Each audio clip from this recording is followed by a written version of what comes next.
Now, if you listen very hard, you might hear the thunder of feet in Westminster, where an unseemly rush is underway as Keir Starmer's team get more confident of victory. They're hoovering up as many civil servants as they can get.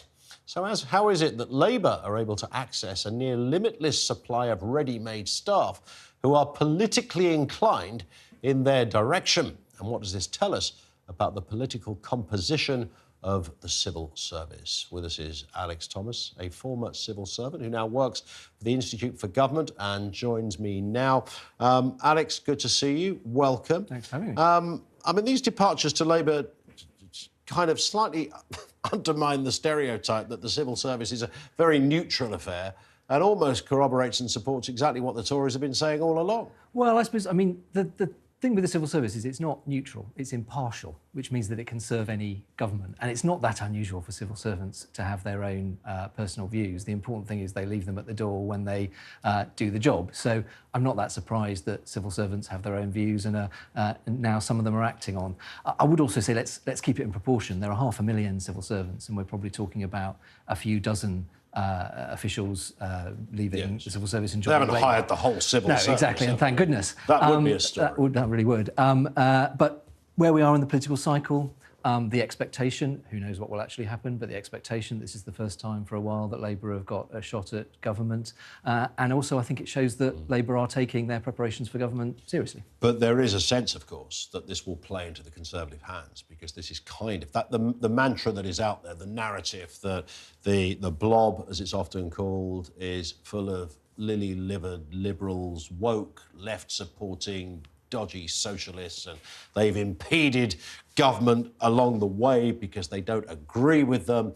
And you can see Rishi Sunak and the like having a field day with this, saying, look, this proves what we've been saying. What do you want to vote for these people for? Well, I suppose if I were advising the Conservative Party, I'd say think about Alicia Kearns, who was a civil servant and became a Conservative MP, is now a highly regarded chair of the Foreign Affairs Select Committee. Think of David Frost, who was a civil servant and then became a very high-profile negotiator. Think going back, Andrew Lansley, who was a civil servant before he became a Conservative MP and Health Secretary. This goes both ways. So I think it's as much about the political cycle, the rhythm of government, as it is about individual civil servants or their political views. And on the deeper point, I suppose, this is Labour getting ready for government, right? I mean, they are, one would assume, I don't know who they've selected as they've whipped out their Dyson and gone through the corridors of Whitehall, seeing who they can grab. But doubtless they think they're getting the best people and they're doing this because they're showing that they're ready to govern. Which is good for all of us. And I think, you know, we've had, in the political turbulence of the last few years, the 2017 election, the 2019 election, there wasn't the opportunity for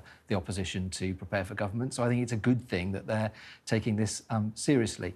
One other point I would say, though, I'm not kind of too rosy about the civil service. I think some of the things that we have seen, the Sue Gray example is an obvious one, is not that it's wrong for civil servants to do this, but there isn't really a route for them to do it. The conflict of interest arrangements that we have aren't very good anyway, and they're designed really to prevent commercial conflicts of interest. So I do think it's worth us thinking about tightening up the route so that you can give assurance to the current government that civil servants aren't going to, you know, air their dirty laundry with the Labour Party, put some responsibilities on the Labour Party not to use that sort of stuff, and create a route that gives us all more confidence and avoids this sort of unseemly brouhaha we had around Sue Gray. And it isn't just Keir who's been out to try to grab some of the talent. The story of Isaac Levido, who's a strategist for Rishi Sunak, but runs his own company. Apparently, he's been having a little sniff around the civil service as well. Well, I haven't seen the details on that, but I do think you know, it is. That's his own man. It is free, presumably to put into Labour positions. Well, I haven't seen the details of that, I have to say, but I mean, civil servants are free to do what they you know, what they want to do in their careers. I think it's fair for there to be a bit of a cooling off period, as we saw with Sue Gray. I'm not sure it helps if there are, you know, senior advisors to a prime minister who might be kind of double hatting and doing different jobs with different roles, but I haven't seen the details. Indeed. Of that, when I was, let's bring our panel back in. I'm just reminded, Jack, when I was a kid, My mate's mum worked for the civil service. We never quite knew what she did. But it was, all I remember is that she had a job. She was a very scatty person that would come home and she was dishevelled and there were papers everywhere. But going to their house was essentially like a trip to the Socialist Workers' Party headquarters. I mean, it was an extraordinary place, you know, pictures of all manner of Labour leaders and Marxist characters everywhere. They were very political. And exactly as Alex said, I mean, it's true, isn't it? Everyone has their politics.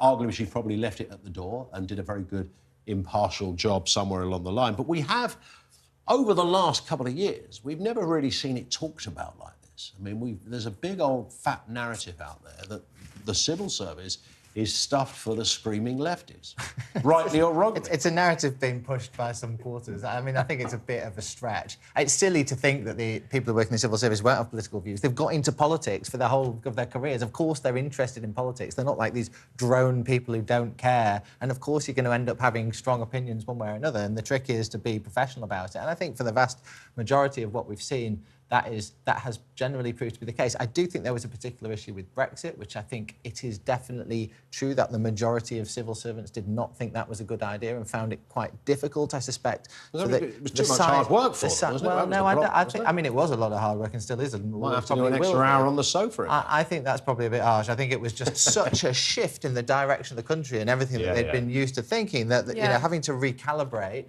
But I do think, like, knowing people who work in the civil service, obviously in my job, I do think mostly that has happened now. They're not all still screaming and raging against it. They're just trying to make it work. And as you say, it's a lot of extra work. I mean, I think there's as many, honestly, civil servants who've gone on to join the Tory party over the years as there are Labour. Right now, we're seeing them joining Labour because who joined the Tories right now? They're about to lose an election, aren't they? Yeah, well, even Tories aren't joining the Tories right now. So there is that. And I suppose, Madeleine, in fairness, you know, if you work in the civil service and you've got a reasonable position, it's a fairly natural route, isn't it, that you might kind of morph into working for a particular party. You'll have a certain skill set.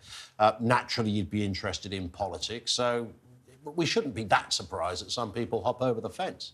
Yeah, no, absolutely not. And also, you know, we forget sometimes that it's been such a long time since Labour were actually in power that there aren't that many experienced people with ministerial clout that Keir Starmer can actually appoint. So they'll be looking to kind of plug those gaps in expertise by getting civil servants who've worked on those sorts of projects to bring things through and just, you know, understanding the machinery of Whitehall and so forth. I think it is a mistake to elide kind of all civil servants where with something like Sue Gray, where I really think actually that, you know, there was an issue there. You had a very senior, very prominent civil servant who was advising ministers while at the same time engaging in secret talks about whether to join their opponents. I think that had a sort of a dodginess to it that you know, that rank and file civil servants at a lower level joining the Labour Party now. I don't think that can be compared to something like Sue Gray, but I think this is obviously a hot topic and it's something that the Tories will be wanting to push.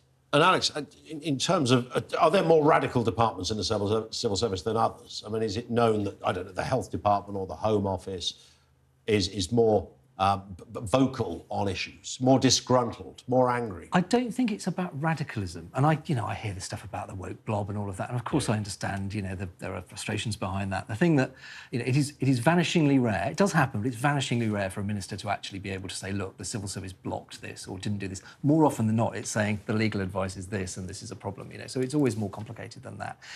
Departments do have characteristics and cultures. So some would say the Home Office is actually pretty, you know, I'm not going to say right-leaning because I don't think it leans, but, you know, authoritarian-leaning, if you like, because if your mission for the last 10, 20 years has been to create a particular set of policies and to do that, you know, you might say, I worked in DEFRA for a while, that, you know, you're looking at the environment, not climate change particularly, but the natural environment. There might be an affinity with some of the issues that farmers and the agricultural sector needs to deal with. So you can kind of go through departments, but it's not a sort of radicalism left-right thing. It's more about the nature of the policies and the interests of that department, which in the end is how our cabinet system works. We have these cabinet ministers representing all these different interests that are supposed to get together around a table, hash things out, and that should lead to better policy. Because we have this image, don't we, that the civil service is sort of one huge group of people, like some kind of 1984 rally, you know, And all in every London, morning everybody yeah. signs in and Yeah. gives the secret handshakes. They all meet up for a cup of tea. If only it was that organised. Yeah. But of course, it's a very splintered affair, Jack, isn't it? I mean, they're all over the place, not even in one city or town. For that Yeah, matter. and working for different agencies all around the country, probably still more centred in Whitehall than some of us from the north of England might like. But,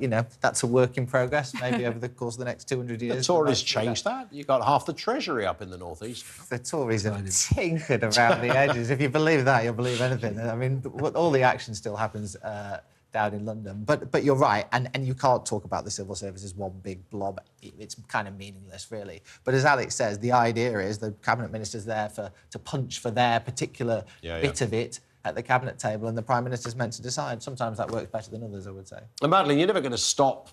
The very thing we're talking about now is arguably always happen. Perhaps we didn't hear about it so much, that we have a politicised civil service in the kind of way the headlines have defined this area of life. But it's not going to really change, is it? Unless there's some kind of, I don't know, golden rule or question at the interview process you can employ. No, I do think that what we were talking about earlier with them disliking radical change and preferring the status quo, that kind of slightly Sir Humphrey-ish element of the civil service where to change anything too drastically is obviously against their interests. I do think that that's becoming increasingly a problem and will continue to be one. And actually, when a government is not strong and authoritative, that's often where the institutions and the civil service can wield more power. And so without real firm resolve at the head of government, you might see slippage. And another thing that I do think is a problem that seems to have really come to the fore recently is just the sheer level of leaking that's going on, some of which government officials often believe is coming from civil servants who are working on it. And obviously you cannot prove that. I'm quite into leaking, just to be clear. I think this is a good thing. I think there should be more leaking. As in, you might be the recipients of the Speaking leaks. as a political journalist. It's rather helpful. Encourage all civil servants watching to leak away. Me and Jack love leaking, of course we do, but we're not necessarily, what's in our interest, not always in the interest of the country, perhaps. But it's interesting. I was talking to somebody recently who said it all went wrong, Alex, when men stopped wearing bowler hats. Because apparently the old stereotype of the civil servant with the bowler hat, the umbrella, the pinstripe suit, these were very sensible men of a certain age and a certain era that took the job very seriously.